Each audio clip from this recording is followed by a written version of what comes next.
บายดีพี่น้องสบายดีพี่น้องเปิดคลิปมาวันนี้อยู่กับแม่เพจพี่น้องเลยแพกเลยก็คืออันอีแม่มายามน้องคอนพี่น้องอากาศต่างมากว่าสุขภาพเองแน่เพราะว่าอีแม่ก็อายุมากไม่ค่อยสบายก็มาแบบกระทันหันพี่น้องน้องคนก็ไปเบียดอยู่มันโทรมาว่าคือบ่สบายน้องคนอันนากาว่าขึ้นมาผิดน้องคนก็เลยให้ขึ้นมาผิดแล้วก็สิพาไปกวดสินะเพราะแถวนี้ก็ห้องหมอคลินิกที่มันแบบครบวงจรยังก็ลายกว่าสินะก็เนาะก็แย่ทางว่านะคะก็มาฮอดแต่ดึกๆนะพี่น้องแต่2 โมงเนาะแต่2 โมงพี่น้อง2 โมงหอดคืออะไรคือแบบคืออะไร ตอนนี้เป็นตอนแรงเลยพี่น้องคือดีแม่ตำมักกอก ต้องสุกินต้องพี่น้องกินข้าว เอามักกอกมาจากบ้าน ตุ้ยซื่อๆนะคะตุ้ยไม่ได้ จะได้พวกนี้อันกระปูกับปลาขยงก็จะได้อาการ เจ็บแล้วพี่น้อง เจ็บหน้าอกอย่างพวกแตกแม่มักเป็นตลอด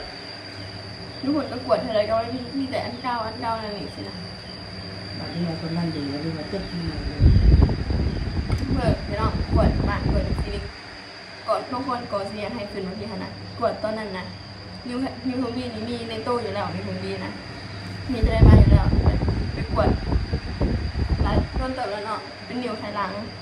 บัดไปกวดใหม่ต้องคิดก่อนนะเป็นเบาหวานแล้วนิวไขลังนะโมเห็นแล้วท่านบางคนก็เลยอ๋อคือเป็นอะไรมันที่เป็นลายหายนะนี่มันก็แม่นละแล้วก็ให้คือน้อยเบี้ยงที่ว่าองมอมันครบวงจรแล้วก็มันอันดีกับลายบอลทุกคนกันดีกันแต่ก็ยังให้ขึ้นมาที่ไหนที่เราเลยขึ้นมาหาน้องคนแน่สินะ พี่น้องลูกสาวนั่นเนาะ แอน เป็นเหนา ทุกคนก็ดีคือกันแต่ก็ให้ขึ้นมาพี่ขึ้นผลิตน้องคนเงาพี่น้องเลย เราหอมเลยเป็นดีอยู่ คืออะไรหมอคะ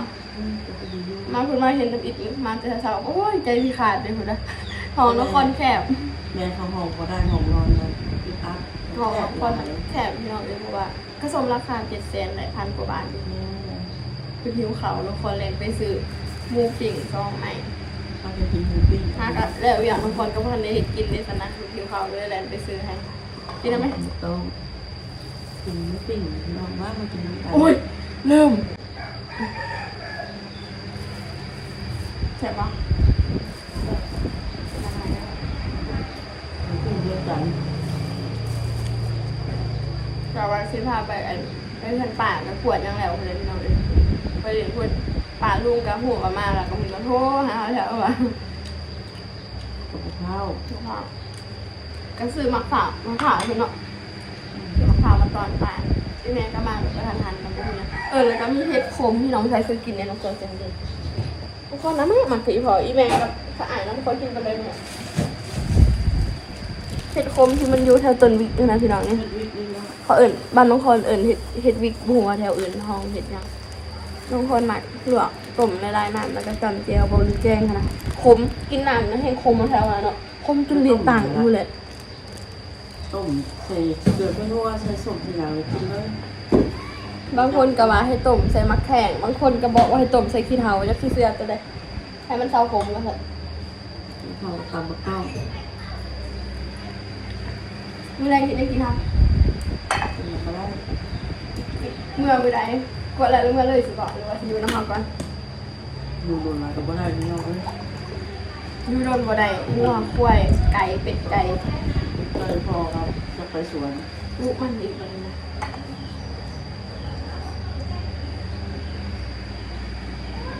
มาอยู่ด้วยกันนอนลูกอะไรมา ถ้าเล่นก็ไม่ได้พาไปทางไหนไกลไม่หรอกเลยพาอยู่แถวเราๆเลยแหละแถวนี้แหละ ย่านคือเบิกนะ บอลจะขี่รถแบบเข้ารถจักรสินะไปใช้มันกับบ่ค่อยสะดวกเหมือนสินะด่านก็คือขี่รถใหญ่ ขี่รถจักรวนรถสุนๆทุกคนร่วมย่างเอาแล้ว แดดฝนช่วงนี้เนาะอากาศก็คือหัวเลย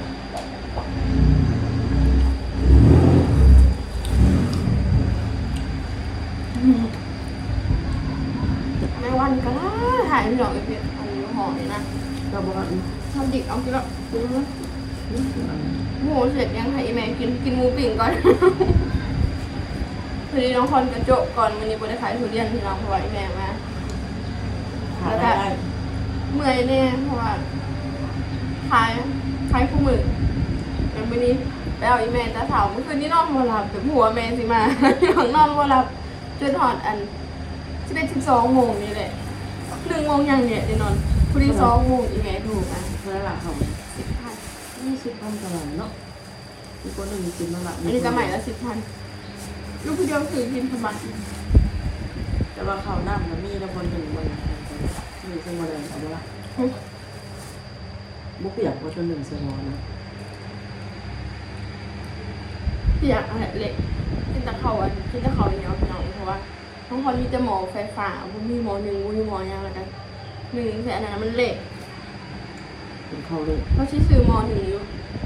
มอหนึ่งแบบไฟฟ้านะมันเป็นคือมอหนึ่งแต่ว่าต้มอย่างกระไดมันเป็นกลุ่นมอหนึ่งแล้วก็ใส่หัวนะ มันแห้งเลยแบบ 3-4 แสน500-600 เขาแล้ว เขาได้บักจ้องหมอเป็นบาคารัมยังไงใช่ไหมปวดอยู่บ้านนะ ไม่ให้กินมันของน้อง คนตุ้ยขยะลาย มันกินร้ายมันปักก็ได้น้ำตาลยังมาก มากมากทุกวันเป็นปวดประวันขึ้นอะไรก่อน สารได้ปลาย ที่เรื่อง คนก็เคยอันเป็นประวันเพื่อไปปวดประวันถึง300 ไป ทำมาต้อง ป่าจนว่าให้ว่ากูผูเป็นประวันทะเลปีกูยังไม่เคยขึ้นไป เราบอกว่าขึ้นบ่ละ ไม่เคยขึ้นหรอกขึ้น ปล่อย เพ เรา ราะว่าเรามีนมมันนมเป็นฟองอะนะฟองหนึ่งจากเซนเลยเราส่งกินทุกเสาร์เลยเดี๋ยวมันคุมถ่านน้ำตาลอย่างนี้เลย พอเรากินน้ำอ้อยทุกมื้อเลย ลาบมาบัดนี้ เหลือแล้ว อย่างเลยได้บัดนี้นะมีคนเรียนเลย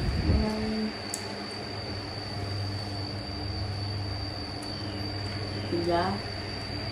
เมื่อยเรากินยา สดอันนี้เป็น เขา เขา ตำต้องกระแส เสียดายโมมีกับปูกับอันนั้นนะแม่เนาะผักขะแยงสมักตองพี่น้องอามันตะบันอยู่บ้านมากบว่าเองไงเงินไปเท่านั้นนะยูพี่เขาจำไทยที่6 เลย4-50คุณสมักตอง ที่ไหน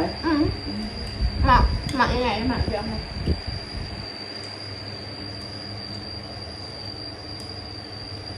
อันเดียว เป็ พี่ น น้อง หัวซื้อเมืองเมื่อไหร่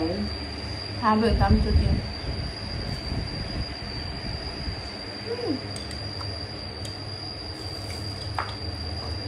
อยู่เลยกับชิ้นหอดเขาเดี๋ยว ดูเลยกินหอนคนใจมีปะ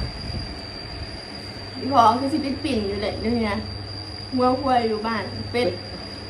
บาริยูสวนกับปลูกมัน ดูทาน จุทานอีกคันปะที่หุ่นลายก็ยันทานใหม่คนนี้แหละเบิดเป็นขี้เทาเลยนะ แต่เงินไปชวนไป ใครเนาะ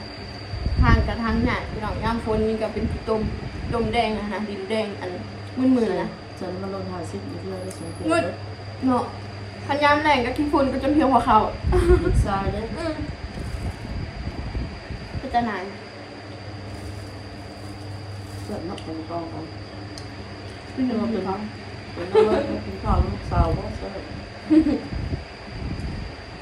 จากเดือนแล้ว2 เดือนเนาะมาดึงเมื่อตอนนั้นพักจากเหนือนะเมื่อน้องคอนเมื่อได้ถ่ายคลิป1-2 คลิปนะพี่น้อง 2 เดือน3 เดือนแล้ว นั่นเมื่อทำนั่นแหละกับบริเมื่อเลยโครงการกับบริเมื่อเดอันคือส่วงอันวิกฤตน้ำมันแล้วก็เบียกกับบริอันนั้นเด็ก ข้าวลูกกระแพงครับ ค่ารถแพงจะมาเท่าไหร่ค่ารถ รถเบียดเลย อีเมลคือรถเวียดน้อง มีน้องเบียด มีพี่น้องเป็นคนเวียดกับมีพี่น้องมีผู้บ่าวเลยหนอกใจหัวใจเลยอ่านก็คือเพื่อนนั่นข้างๆน้องพรเพื่อนเวียดทันทีพี่น้องหันอาหารหันรถเมย์มันจะเวียดเขาสิจอดอยู่หันมาหันเบียง เดี๋ยวกลัวมาต้องจอดกินข้าวอยู่นั่นเลย แล้วก็ขึ้นอยู่หันเลย ปิดกำเนิดให้เพื่อนเลย เจอน้องพรนาลาบเนี่ย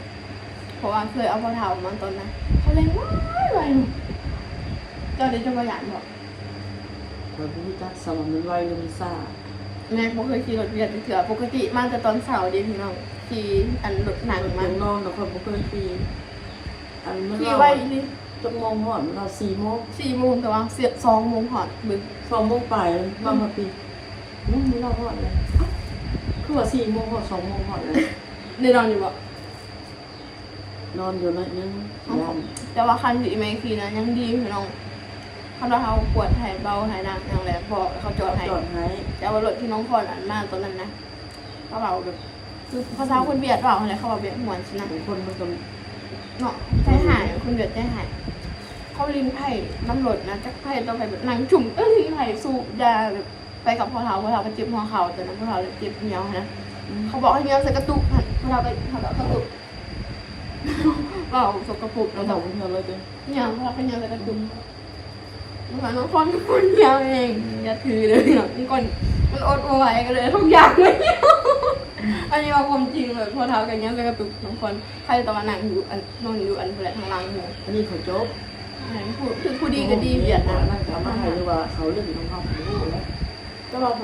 ปวดเขาไปจอดในได้ ท่านบอก อันนี้ก็บอกเพื่อนเขาก็บอกว่าเนี่ยจะกระตุกนั่นนี่ค่ะขาวเพราะว่าส่วนบางคนมันยังคนแหน่สินันยันว่าเขายันเปื่อนสิบอกมันก็คือน้ำคนนะเด็กอีต้นพอเท้าเนี่ย พอเท้า มันได้เคยพอเท้ามาบอก อุ้ย พอเท้าก็พอสบายหน่อยอยู่บ้าน บ่ นะ มาแล้ว เจ็บแอดหนูคนเท้า จัดมือปีนแล้วไข่ งานก็เลยได้พอเท้านะเย็บหัวเขาเป็นกระดุมขอเนาะกินยาประจำพอเท้าก็ได้บุกินยาเจ็บปวดนั่นแหละมันพอหายขาดไปหน่อยกันเนาะ กระดุมก็ดีแล้วดีแล้วพอทุเราดีแล้วกันโดนเป็นอีก อิ่มแล้วเนี่ยค่ะ เขาตำต้องใช่ที่มันเราเก่า มือแรงกระเทียมง่ายสุดไปกินเดียวเลยบางทีกับไปกวดมืออื่นแล้วก็ที่ทางมือลิ้นทันปากรวมมาเลยไปพาไปดิ กินให้ขมเจ้ากินไหม มันเห็ดกินหรอกมืออื่นมันเห็ดกินหรอก ตำเป็ดดิบแล้วกันใช้กระเทียม มือหนักเยอะเลยที่แหนงเบ็ดใหม่เลยบางคนเอาเบ็ด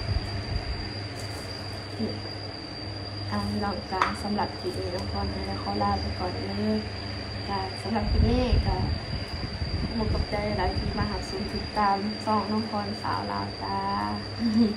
ผักซ่องน้ำพรเด้อพี่น้องเด้อ ฝากเลยฝากน้องพรเด็กแม่เลยเด้อพี่น้อง สวัสดี